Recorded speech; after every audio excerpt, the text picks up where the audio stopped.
बिस्मिल्लाहिर्रहमानिर्रहीम इय्याक नअबुदु व इय्याक नस्तईन। मेरे पाकिस्तानियों, मुज़ाकरात के हवाले से गैर संजीदगी का अंदाज़ा इस बात से लगाया जा सकता है कि मुज़ाकराती कमेटी से मेरी मीटिंग तक नहीं करवाई गई। ऐसा लगता है जैसे मुज़ाकरात का मकसद सिर्फ़ और सिर्फ वक्त का ज़िया है ताकि 26 नवंबर के इस्लामाबाद कत्ल आम पर अवामी रिएक्शन को कम किया जा सके। 26 नवंबर को पुरामन शहरियों का कत्ल आम किया गया, उनको सीधी गोलियां मारकर डी चौक में खून से नहलाया गया। हमारे कई अफराद अब तक लापता हैं। किसी भी मौजूद माशरे में ऐसा वाक़या होने के बाद गोलियां चलाने वाले अपने अंजाम को पहुंच चुके होते, लेकिन ये हुकूमत अभी तक एक जुडिशल कमीशन की तश्कील नहीं कर पाई। जुडिशल कमीशन की हैसियत थर्ड एम्पायर की होती है और सिर्फ एक गैर जानिबदार कमीशन ही 26 नवंबर और 9 मई के शोहदा को इंसाफ दिलवा सकता है। अगर इस कत्ले आम को दबा दिया गया तो पाकिस्तान में किसी का जान और माल महफूज नहीं होगा। मेरा वाज़ेह पैगाम है कि अगर मुज़ाकराती अमल को लेकर हुकूमत यूं ही गैर संजीदा रही तो मुज़ाकरात को अगली मीटिंग के बाद रोक दिया जाए। 9 मई का फॉल्स फ्लैग ऑपरेशन भी इस्टेब्लिशमेंट की जानिब से ही किया गया था। इस रोज़ चौकियों से फौज और पुलिस हटाकर खुद ही आग लगाई गई और CCTV फुटेज भी चोरा ली। हम इन दोनों वाक़यात की शफाफ तहकीकात चाहते हैं। हमने इस सिलसिले में बारहा सुप्रीम कोर्ट से भी मुतालबा किया।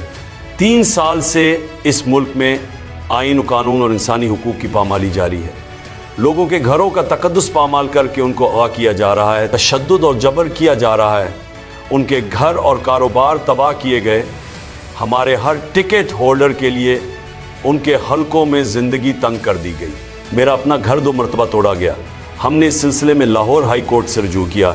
ये केस जस्टिस बाकिर नजफी की सरबराही में 5 जजेस ने सुना, मगर 1.5 साल से इसका फैसला महफूज है और सुनाया नहीं गया। फिर हमने इस्लामाबाद हाई कोर्ट में जस्टिस आमिर फारूक और सुप्रीम कोर्ट में काजी से भी रुजू किया, लेकिन उन दोनों ने ही इस्टेब्लिशमेंट के ओपनिंग बैट्समैन का किरदार अदा किया। हमारे जो बेकसूर लोग मिलिट्री तहवील में रहे उन पर शदीद तरीन जहनी और जिस्मानी तशद्दुद किया गया। समी वजीर की हालत इस तशद्दुद का मुँह बोलता सबूत है। इससे पहले जो कुछ तहरीक इंसाफ के रहनुमाओं शहबाज गिल, आजम सवाती समेत दीगर के साथ किया गया, वो भी किसी से ढका छुपा नहीं। जल्ले शाह को बेदर्दी से कत्ल किया गया, इंतज़ार पंछूता से जानवरों की तरह सलूक किया गया। ये कौन सा उसूल है कि जो तहरीक इंसाफ छोड़ दे वो 9 मई के इल्ज़ाम से बरी है और जो ना छोड़े इस पर हर किस्म का तशद्दुद और दबाव जायज़ है। हमें पाकिस्तानी निज़ाम अदल से बार बार रुजू करने के बावजूद भी इंसाफ नहीं मिल सका, जिसके बाद हमारे पास बैनुल अक़वामी फोरम्स पर आवाज़ उठाने के अलावा कोई रास्ता नहीं बचा। पाकिस्तान की हुकूमत इंसानी हुकूक को लेकर बैनुल अक़वामी कवानीन और मुआहिदों की पाबंद है। मैंने वकला को हिदायत की है इन मामलात को आलमी फोरम्स पर उठाया जाए और पाकिस्तान में जारी इंसानी हुकूक की खिलाफ वर्जियों पर अपनी आवाज़ दुनिया तक पहुँचाई जाए। मेरा ओवरसीज़ पाकिस्तानियों को भी यही पैगाम है कि पाकिस्तान में जमहूरियत और इंसानी हुकूक का खात्मा करके जंगल का कानून नाफिज कर दिया गया है। इसलिए आपकी जानिब से तरसील आतिज़र का बाइकाट बहुत अहम है। पाकिस्तान में मौकीम आपके प्यारों को भी वही हुकूक हासिल होने चाहिए जो आपको बैरूने ममालिक में हासिल है। जब तमाम एजेंसियों को एक सियासी जमात को कुचलने पर लगा दिया जाएगा, फिर दहशतगर्दों से कौन लड़ेगा?